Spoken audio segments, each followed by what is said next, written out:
Hi, and welcome to Season 2 of That's Ruddy Mysterious, a podcast of short tales about true mysteries. What created the Potomsky Crater? Who was involved in the 1963 Great Train Robbery?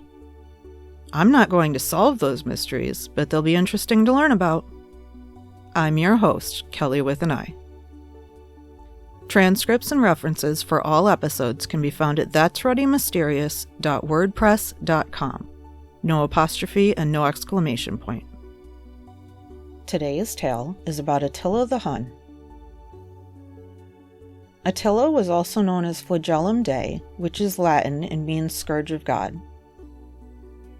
He was born sometime around the year 410 AD in an unknown place, possibly Pannonia. His mother is unknown, but his father is Munzuk, who was a Hunnic chieftain. Attila's uncle was Rugila, king of the Huns. Attila died in the year 453 AD. But how? Attila the Hun means little father. Attila may not have been his birth name, but instead may have been a term of affection and respect. Priscus, who saw Attila in the year 448, described Attila as short, squat, with a large head, deep-set eyes, a flat nose, and a thin beard.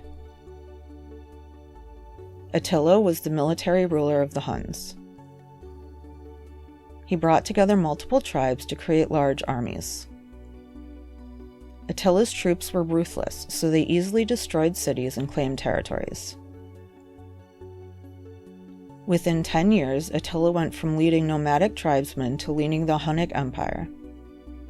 Rugila died in 433.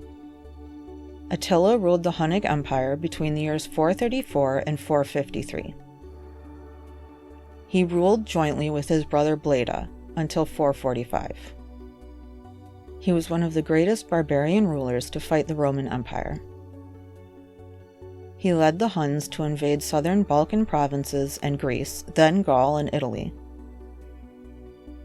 His campaign led to the downfall of the Roman Empire in the late 5th century. Historian and U.S. Army Lieutenant Colonel Michael Lee Lanning wrote of Attila, "Attila inherited an army that had waged war against its neighbors, particularly the Eastern Roman Empire, for hundreds of years. Ruga's operations against the Romans had been so successful that Rome paid the Huns an annual tribute to maintain the peace. Under Attila's leadership, the Huns conquered many of Rome's territories, and then Rome itself. Attila's first known action was to create a peace treaty with the Eastern Roman Empire. The treaty was created in the city of Margus. The terms of the treaty were that the Romans would double payments to the Huns and pay 700 pounds of gold each year. The Romans did not pay, so in 441 Attila launched an assault against them. The Huns captured and destroyed important Roman cities.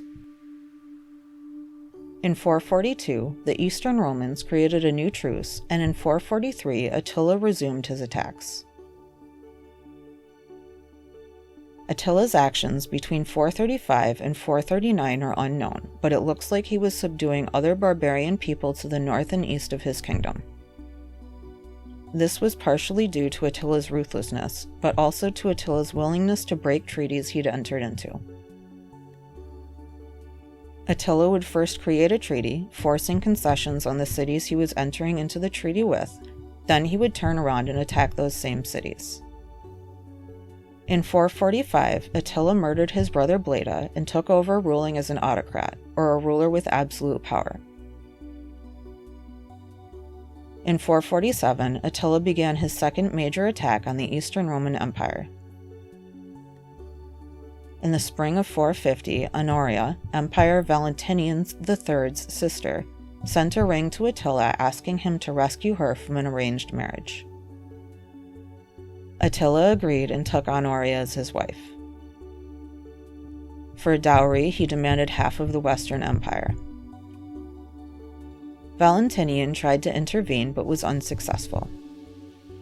Just 1 year later, in 451, Attila invaded Gaul. A Roman general reached an agreement with Gaul to join forces against Attila. they were able to beat Attila back. This would be Attila's first and only defeat. In 452, the Huns invaded Italy. Famine and pestilence in the area forced the Huns to retreat. In 453, Attila was supposed to attack the Eastern Roman Empire again, but instead he died on his wedding night in modern-day Hungary. In March of 453, Attila married Ildiko, his last wife. On the night of their wedding, Attila died under mysterious circumstances. After his wedding, Attila and the Huns celebrated with great feasting. The following morning, when guards broke into Attila's room, they found him dead with his new wife crying over him. Attila had no wounds. It seemed like he had choked on his own blood. Attila was buried in 3 coffins. The outer coffin was made of iron, the middle coffin was made of silver, and the inner coffin was made of gold. Legend says that those who buried Attila were killed to keep his resting place a secret. To this day, no one knows where Attila was buried. Some believe that Attila's followers diverted a river, burying him beneath it, and let the river return to its natural course. If this is the case, Attila would still be under that river somewhere in Asia, but it seems unlikely. It's not entirely strange that we don't know where Attila's final resting place was. Peter Heather is a historian. He said of Attila, "Our ignorance of the Huns is astounding. It's not even clear what language they spoke. Most of the linguistic evidence we have comes in the form of personal names, Hunnic rulers and their henchmen, from the time of Attila. After Attila's death, the men in his army cut their long hair and cut their cheeks in grief. They wanted to mourn not with tears but with blood. In 453 AD, the Hunnic Empire reached from Central Asia to modern-day France. Attila had 3 sons who were all unable to follow in his footsteps. As a result, the Hunnic Empire broke apart in 469 AD. The sons fought over the empire, and the army broke up in support of different brothers. How did Attila the Hun die? Some believe Attila was assassinated by his new wife, then his murder was covered up by the guards. Marcellianus Comes, a Roman chronicler, wrote 80 years after Attila's death that he'd been stabbed by Ildiko. Some believe Ildiko did this in conspiracy with Marcian, a rival emperor to the east.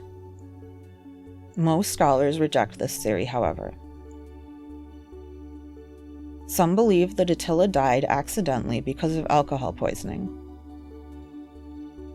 They say that he drank too much at the party celebrating his new marriage. Some believe Attila died due to decades of alcohol overuse. Believers of this theory say that a blood vessel must have burst, leading to his death. Some believe that Attila got a simple nosebleed caused by a brain hemorrhage, and this caused him to choke on his own blood. What killed Attila the Hun? Where was he buried?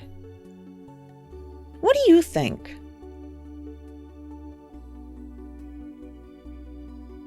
Thanks for listening to today's episode of That's Ruddy Mysterious. I'm your host, Kelly with an I. If you enjoyed this episode, leave a review and follow That's Ruddy Mysterious to be updated about new episodes. Tune in next Tuesday for another thought-provoking tale.